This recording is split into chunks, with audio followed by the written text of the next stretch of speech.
Hello students, welcome to our current affairs session. In today's lecture, we will discuss some important current affairs of 27th of May 2024. तो आज हम 27 मई 2024 के कुछ important current affairs discuss करेंगे जो exam point of view से काफी important current affairs हो सकते हैं। सो स्टार्ट करते हैं आज का session some important current affairs of 27th of May 2024. So in today's lecture आज की क्लास में हम स्टार्ट करेंगे सबसे पहले अंतर्राष्ट्रीय समाचार के साथ।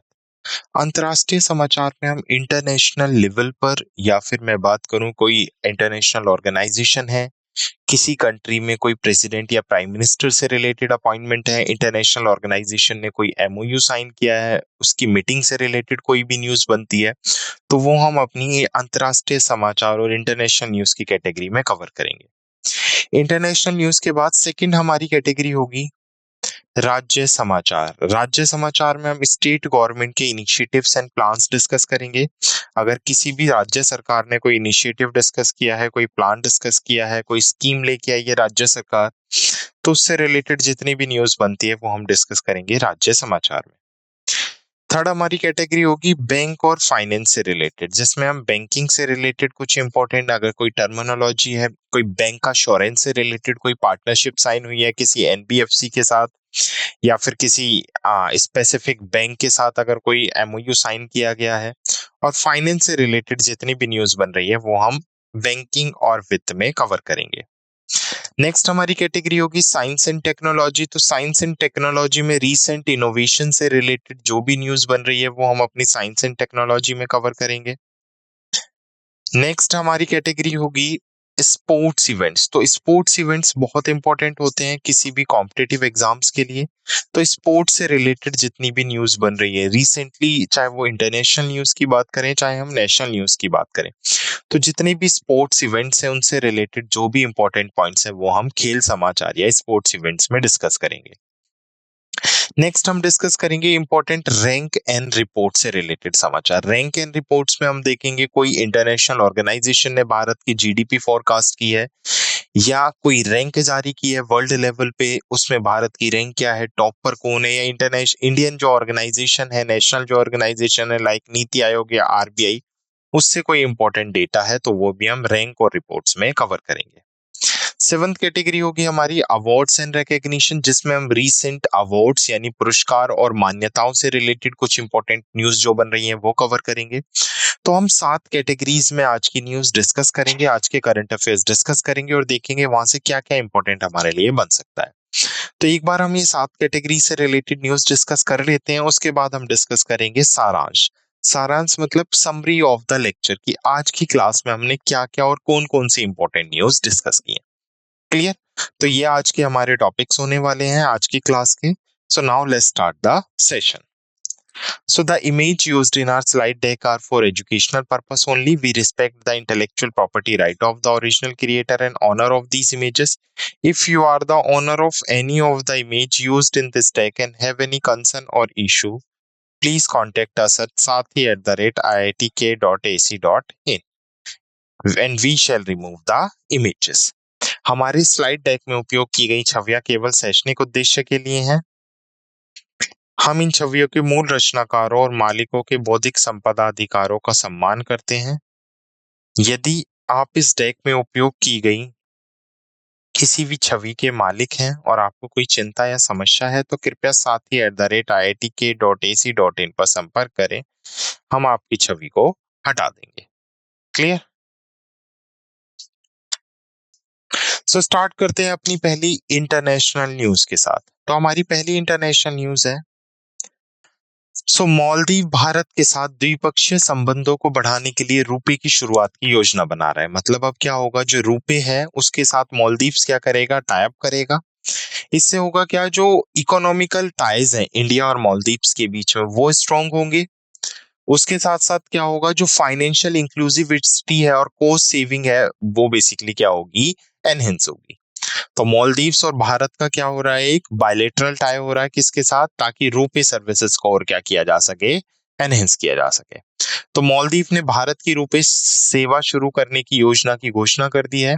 यह कदम भारत और मालदीव्स के बीच मजबूत होते आर्थिक संबंधों को भी दर्शाता है। रुपे सेवा की विशिष्ट लॉन्च तिथि अभी तक डिक्लेयर नहीं हुई है, मतलब कब से स्टार्ट होगा मालदीव से वो अभी डिक्लेयर नहीं हुआ है, वो अभी बेसिकली फाइनल नहीं हुआ है, बट जल्दी ही मालदीव्स क्या करेगा, भारत की रुपे सर्विसेज को एनहेंस करेगा। Clear? Okay.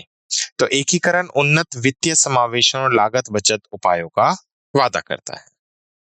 Next is state news. तो अभी हमने देखी इंटरनेशनल न्यूज जिसमें हमने मालदीव्स और इंडिया का टाइप देखा। तो सेकंड हमारी न्यूज आ रही है स्टेट न्यूज, और कौन से स्टेट से आ रही है? उत्तर प्रदेश सरकार से आ रही है। तो उत्तर प्रदेश ने अभी क्या किया है, ट्रांसमिशन लाइनों को जोड़ने में इंडिया के अंदर क्या किया है, टॉप किया है। मतलब उत्तर प्रदेश 2023-24 में ट्रांसमिशन लाइन जोड़ने में क्या रहा है, अग्रणी रहा है। तो उत्तर प्रदेश 23-24 में ट्रांसमिशन लाइनों को जोड़ने में शीर्ष स्थान पर रहा है। यह केंद्रीय विद्युत प्राधिकरण के नवीनतम आंकड़ों के अनुसार है। तो अभी जो सेंट्रल इलेक्ट्रिसिटी अथॉरिटी है उसने डिक्लेयर किया है कि भारत में जो उत्तर प्रदेश राज्य है वो बेसिकली जो ट्रांसमिशन लाइन है उनकी कनेक्टिविटी के लिए उनके एडिशनल में क्या रहा है, टॉप पर रहा है। तो वित्तीय वर्ष 22-23 में राज्य ने ट्रांसमिशन लाइन जोड़ने में भी अग्रणी भूमिका निभाई है। उत्तर प्रदेश की इस उपलब्धि से राज्य की बिजली अवसंरचना को सुधारने की प्रतिबद्धता भी उजागर हुई है। क्लियर? तो याद रखना इंपॉर्टेंट है कि अगर आपसे पूछे कि ट्रांसमिशन लाइन में किसने लीड किया है अभी according to central electricity authority data, तो अभी किसने लीड किया है, उत्तर प्रदेश ने इसमें लीड किया है। Done. Now let's move to our next news.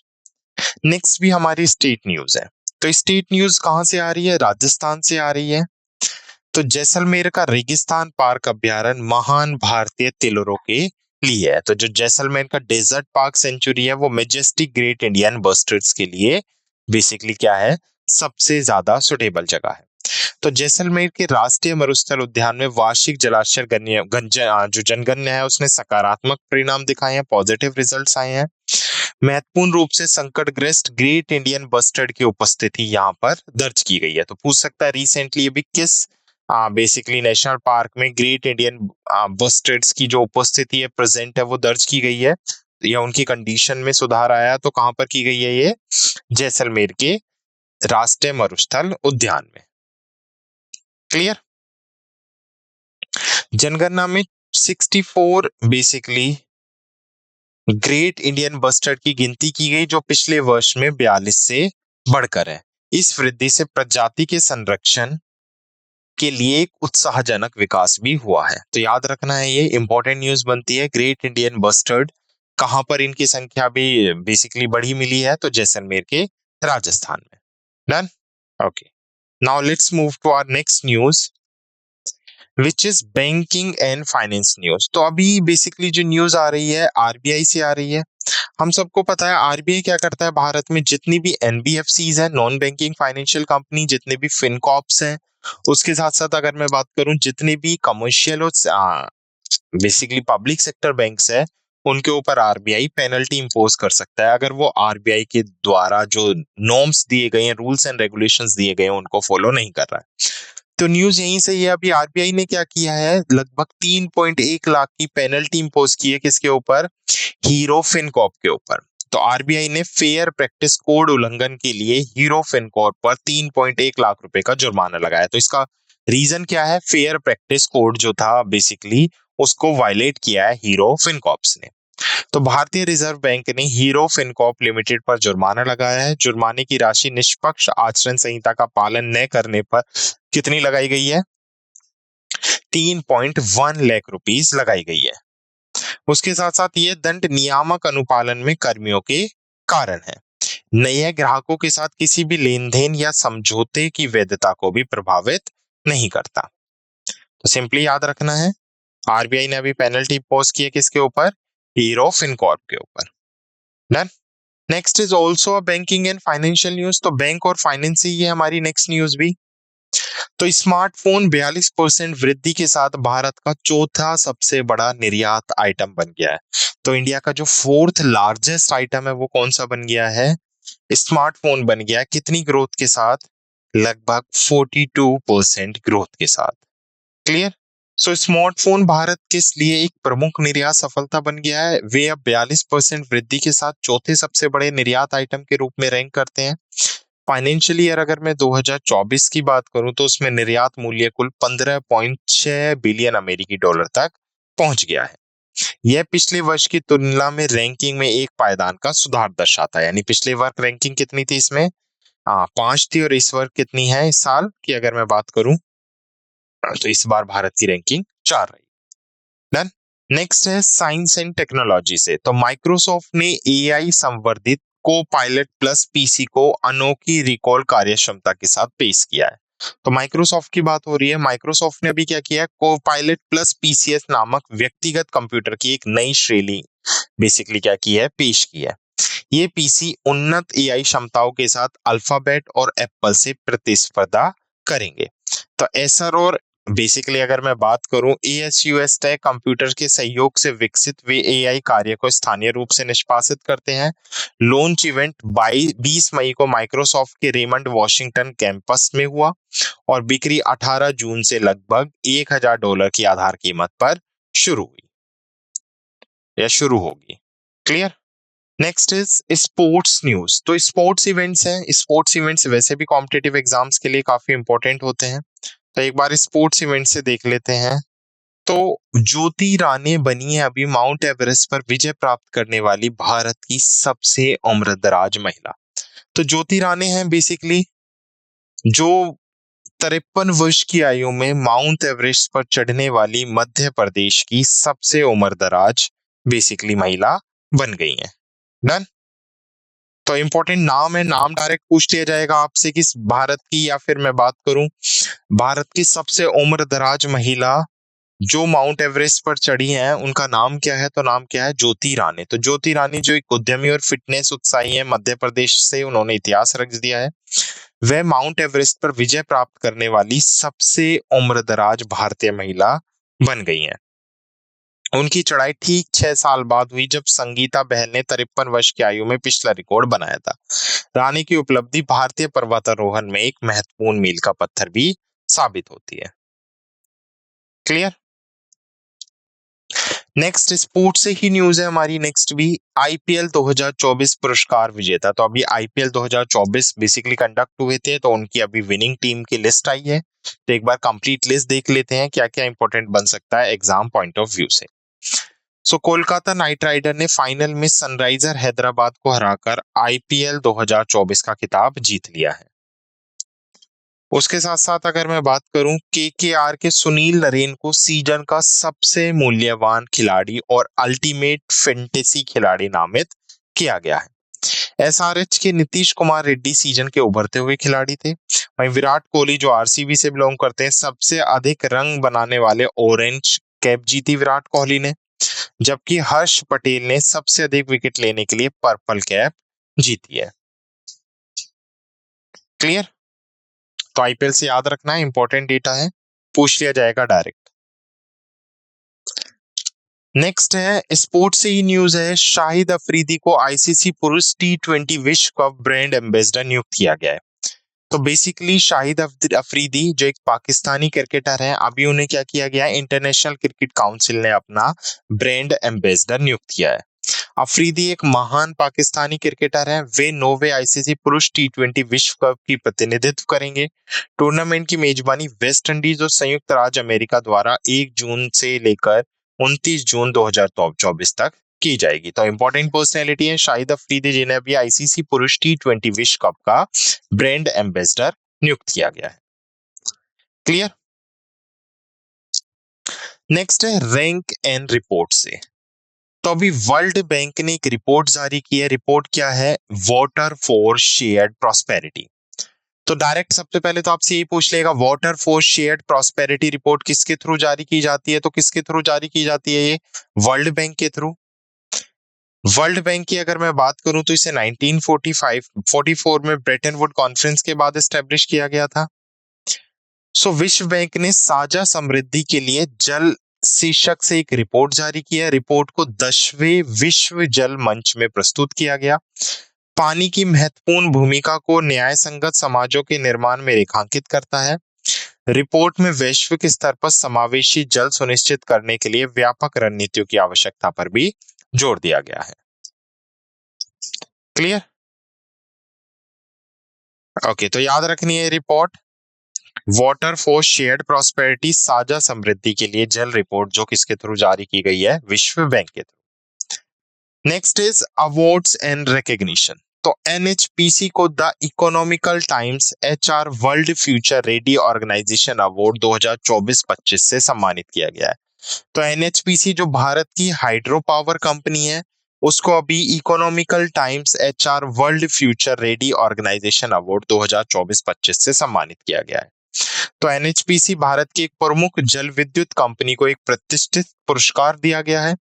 पुरस्कार the Economical Time HR world future ready और ऑर्गेनाइजेशन अवार्ड 2024-25 है। एनएचपीसी की यह मान्यता भविष्य के लिए तैयार कार्यबल के प्रति उसकी प्रतिबद्धता को रेखांकित करती है। यह उनके मानव संसाधन प्रबंधन के रणनीतिक दृष्टिकोण को भी उजागर करती है। तो अवार्ड्स याद रखना है, the Economical Times HR world future ready organisation award अभी किसको दिया गया है, एनएचपीसी को। Clear. Next awards and recognition से ये है कैंस फिल्म फेस्टिवल। तो अभी पेरिस फ्रांस में 77वें कैंस फिल्म फेस्टिवल का अनावरण हुआ था। तो यहाँ पर अगर हम भारत से बात करें तो भारत की पायल कपाडिया ने all we imaging basically as light के लिए ग्रैंड प्री पुरस्कार जीता है। तो ग्रैंड प्रिक्स अगर आपसे बात करें तो पुरस्कार कैंस फिल्म फेस्टिवल की हम बात कर रहे हैं, तो किसको दिया गया है, all we imagine as a light. और ये इसको बेसिकली निर्माता कौन है इस फिल्म की, तो ये पायल कपाडिया की बेसिकली एक आ, उपलब्धि है कैंस के अंदर। तो पायल कपाडिया की film all we imaging as light ने कांस में ग्रैंड प्रिक्स अवार्ड जीत लिया है। यह पुरस्कार 77वें कांस फिल्म महोत्सव में दूसरा सबसे बड़ा सम्मान है। कपाडिया इस प्रतिष्ठित सम्मान को प्राप्त करने वाली पहली भारतीय फिल्म निर्माता बन गई है। तो यहां से भी ये इंपॉर्टेंट बन जाता है कि ये पहली भारतीय निर्माता बन गई हैं जिन्होंने इस अवार्ड को जीता है। क्लियर। नेक्स्ट, यह उपलब्धि भारतीय सिनेमा के लिए एक ऐतिहासिक क्षण को भी चिन्हित करती है। सो ये थे कुछ हमारे इंपॉर्टेंट करंट अफेयर्स 27 मई 2024 के जो हमने डिस्कस किए। Now let's quick revise the session through summary. तो सबसे पहले हमने कुछ अंतर्राष्ट्रीय समाचार देखे। अंतर्राष्ट्रीय समाचार में हमने क्या देखा है, इंडिया और मालदीव्स का टाई देखा था रुपए के लिए, कि अब मालदीव्स जल्दी ही मालदीव्स में जो मालदीव्स की गवर्नमेंट है वो भारत के रुपए को अडॉप्ट करेंगे। सेकंड, हमने राज्य समाचार देखे। स्टेट न्यूज से हमने दो इंपॉर्टेंट न्यूज देखी। पहली हमने देखी उत्तर प्रदेश 23-24 में ट्रांसमिशन लाइन जोड़ने में अग्रणी है। सेकंड, हमने देखी जैसलमेर का जो डेजर्ट पार्क अभ्यारण्य है वो भारतीय बस्टर्ड्स के लिए एक उपयुक्त जगह बनी है, जहां पर इनकी संख्या में क्या हुई है, वृद्धि हुई है। बैंक और फाइनेंस से भी हमने दो इंपॉर्टेंट न्यूज देखी थी, जिसमें हमने सबसे पहले तो आरबीआई का देखा था कि आरबीआई ने अभी क्या कर दिया है, hero Fincorp for fair practice code violation के लिए 3.1 लाख रुपए की पेनल्टी लगाई है। सेकंड, हमने देखा था कि भारत का जो स्मार्टफोन बाजार है वो इंडिया का 4th लार्जेस्ट एक्सपोर्ट आइटम बन गया है। कितनी ग्रोथ के साथ, 42% ग्रोथ के साथ। क्लियर। नेक्स्ट, हमने साइंस एंड टेक्नोलॉजी से देखी थी। साइंस एंड टेक्नोलॉजी से हमने देखा था माइक्रोसॉफ्ट ने अनोखी रिकॉल कार्यक्षमता के साथ एआई संवर्धित कॉपीलॉट प्लस पीसी का अनावरण किया है। खेल समाचार में ज्योति रात्रे माउंट एवरेस्ट पर विजय प्राप्त करने वाली भारत की सबसे उम्रदराज महिला बनी। आईपीएल 2024 पुरस्कार विजेता हमने देखे, जिसमें हमने इंपॉर्टेंट विनर्स की लिस्ट देखी। नेक्स्ट, हमने देखा कि शाहिद अफरीदी को आईसीसी पुरुष टी20 विश्व कप ब्रांड एम्बेसडर रिसेंटली नियुक्त किया गया है। डन। नेक्स्ट, हमने रैंक एंड रिपोर्ट से कुछ इंपॉर्टेंट न्यूज देखी, जिसमें हमने वर्ल्ड बैंक की रिपोर्ट देखी, वोटर फॉर शेयर प्रॉस्पेरिटी। और लास्ट हमारी कैटेगरी थी अवार्ड्स एंड रिकग्निशन, जिसमें हमने सबसे पहले तो एनएचपीसी को the Economical Time HR world future ready organisation award 24-25 से नवाजा गया है। और नेक्स्ट, हमने कैन से देखा कि पायल कपाडिया पहली फीमेल बनी है, पहली महिला बनी है भारत की जिन्होंने ग्रैंड प्रिक्स अवार्ड जीता है। कहां पर, कैंस में। किसके लिए, all we imaging as light के लिए। क्लियर।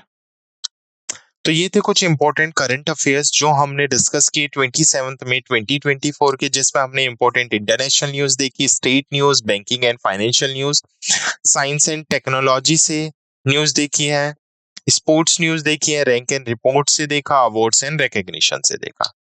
तो सारी इंपॉर्टेंट करंट अफेयर्स जो 27th ऑफ मई के बनते हैं हमने कवर किए हैं। I hope you like this session. Thank you.